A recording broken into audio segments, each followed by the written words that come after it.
Okay, you fans of popular culture of the 20th century, this is just a redux of the other video that I did today of where Jimmy took that famous photo on Ventura Boulevard. I wanted everybody to see another shot of the Cadillac dealership, which I'm pretty sure they're going to tear it down because people don't even buy Cadillacs anymore. And this is Beverly Glen. This is perpendicular to Ventura Boulevard, where the mobile gas station used to be in this church. I thought it was apropos to show this church because it's built in the same motif as the mortuary where they took Jimmy and Paso Robles. It's from the same era, and I want to get another shot. This is looking north on Beverly Glen, and let's get a shot from here for posterity in case they tear down the Cadillac dealership. And to the right, you can't see it, but that's where the mobile gas station was on the last day of Jimmy's life. Now, I played that song starting the Yellow Rose of Texas because that was the #1 hit the day Jimmy died, and also serendipitously, that was the last song played in the fight scene from Giant, which was kind of weird because Giant didn't come out until I think November of 1956. And then here it turns out that's the last song that Jimmy would have heard driving around here in Sherman Oaks. Now, another thing, a little bit of ephemera for you fans. Jimmy said that he drove up Beverly Glen down Mulholland Drive, and he would have gone east from here to Laurel Canyon Boulevard to get experience and to perfect his coordination between throttle, brake, and gear shifting. That's why he was so good starting out at Palm Springs, not ever having raced, but he said he would do 38 miles. And if you ever come, you fans all over the world, you come and you drive down Mulholland Drive where Jimmy used to get practice for his future potential racing, you'll see all the sinuous hairpin turns that would have perfected Jimmy's ability to race and probably would have become a real famous car racer. Because a lot of people say, wow, what would he have done if he would have lived? He probably would have went totally professional. And he did sign I think a 6-year contract right before he died. Now, I wanted to mention that his fellow racing friend, his name was Lou Bracker. He was also an insurance agent, and he was also the cousin of Leonard Rosenman, the guy that did the soundtrack for East of Eden and Rebel Without a Cause. He sold Jimmy a $100,000 life insurance policy the day before he died, and he said on the policy that he wanted it to go to his cousin Marky and his aunt and uncle who raised him, and because he never thought he would die the next day, of course, he died intestate and everything went to his dad, and he positively said, I do not want my dad getting any of my money. And there you go for posterity. Now we're gonna, let's see, we're gonna make a left, I guess, and here's the shot.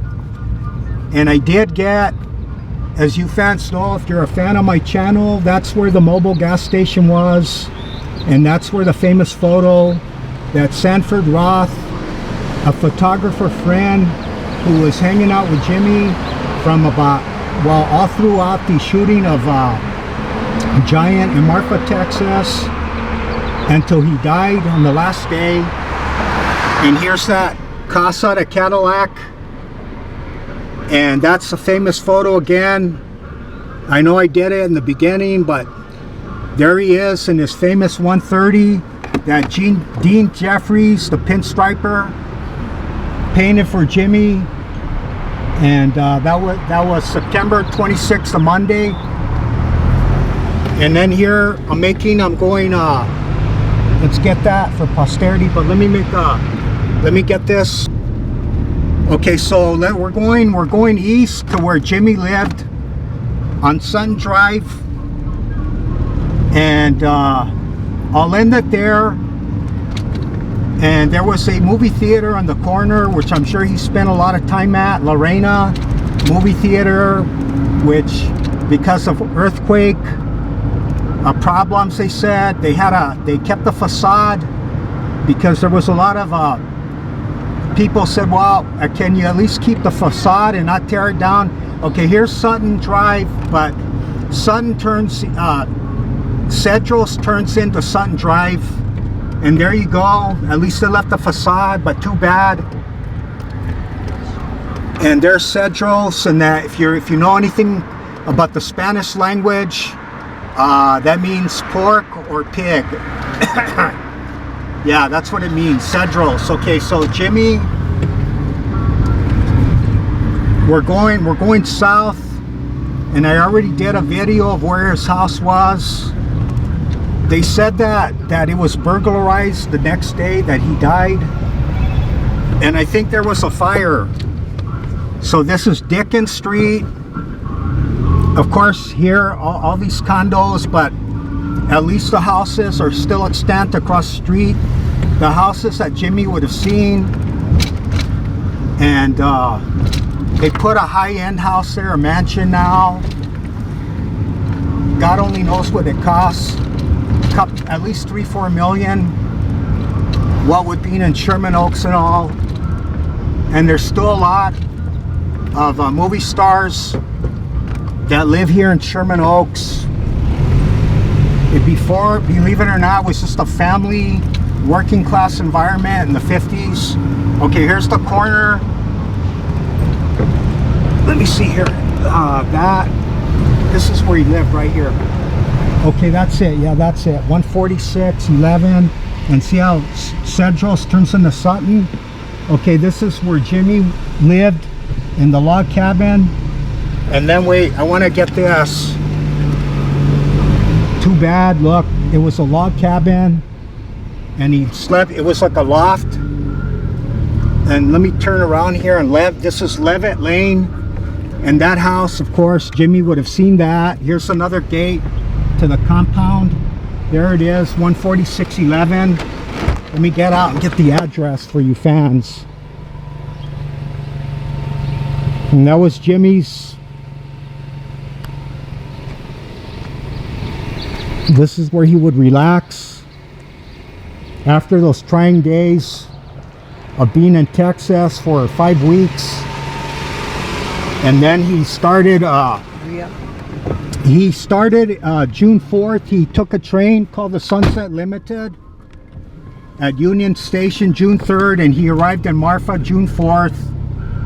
But he was overlapping filming Giant, and he was doing a lot of dubbing, so he didn't have any time from the filming and the wrapping of Rebel Without a Cause, and straight to Marfa, Texas. Now that house there, as you can see, was here when Jimmy was here, and that's brand new, you can tell that. And